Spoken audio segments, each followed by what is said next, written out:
پرسی لامەرکەزیەتی کارجێڕی لە هەرێمی کوردستان بۆتە زەرورەتێک و توێژەران و شارەزایانیش سیستەمی لامەرکەزی بۆ بەڕێوەبردنی هەرێمی کوردستان بە پێویست دەزانن تاوەکو لە بەڕێوەبردنی ئیشوکاری هاوڵاتیاندا ڕۆتین کەم ببێتەوە.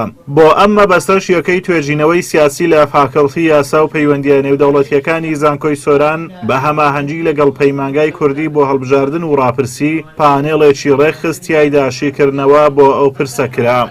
بەگشتی بابەتێکی گرینگە کە دەسەڵات شۆڕ بکرێتەوە بۆ ئەوی ڕۆتینات کەم بێ و خزمەت گوزاریەکان بە ئاسانتر بگەنە خەڵک. بۆ نمونەکەن وەکو نمونە وەرگین ئەگەر لامەرکەزیەت نەبێ هاوڵاتیەک لە هەڵەبجەوە بۆ تەوقیعێک پێویستی وایە بێتە هەولێر بۆ نمونە. ئەمە چەند مەسروفی لەسەر دەکەوێت، چەند ڕیسک دەکەوێتە سەر ژیانی و چەند کاتی دەوێت.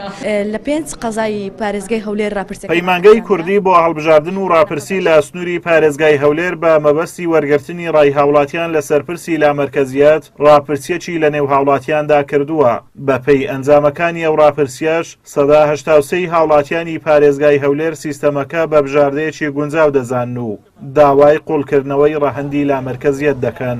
ئەنجامەکانی ڕاپرسیەکەش بە شێوەیەکی گشتی ئەتوانم بڵێم لە 183 خەڵکی پارێزگای هەولێر لامەرکەزی کارجێڕی بە شتێکی گرنگ دەزانن و لە 164 زیاتر پێیان وایە کە لامەرکەزی کارجێڕی پێویستە بە شێوەیەکی زۆر هەبێت. شۆڕکردنەوەی دەسەڵاتەکان بۆ ناوەندا کارجێڕیەکان وا دەکات خزمەتگوزاریەکان زووتر بە هاوڵاتیان بگەن. قایمقامیەتی سۆرانیش سەبارەت بە پرسی لامەرکەزی دەڵێت ئەگەر حکوومەت داهاتی قەزای سۆران بە قەزاکەی خۆی بداتەوە ئەوە بۆ جێبەجێکردنی پرۆژەکان پێویستمان بە حکوومەت نابێت. ئاماژە بەوەش دەدات پرۆژەی واهەیە بەهۆی ناشارەزایی سەروی خۆیانەوە جاری واهەیە بەهۆی یەک ئیمزاوە ساڵێک دوا دەکەوێت. بۆیە ئەوان لامەرکەزیان لاپەسەندترە.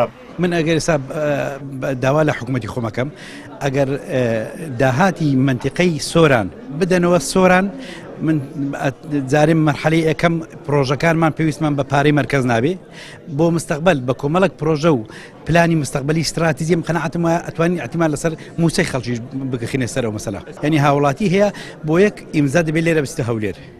یان ڕاستەوخۆ لە وەزارەتەکان سەرپەرشتی خودی دائیرەکانەکەی کەشتی هەندێک بڕیاری زۆر کەمە کە پێویست ناکە خەڵک ڕێون. تەختیتی ئەمرانی هەیە لە وەزارەتی شارەوانی 15 ساڵی یەکیان لەو برادرانە شاری منی نەدیتیا، بەڵام هەموو تعدیلێک لە شاری من دەبێ موافقەتی و ڕەزامەندیوان لەسەر بێ. بۆ ئەوە چەند ئاستەنگ دێخێ پرۆژە هەیە بەهۆی بڕیاری وان و بەهۆی ناشارەزایی وان و دووریوان لە بڕیارەکەدا ساڵێکی خەڵک تاخیر کردووە.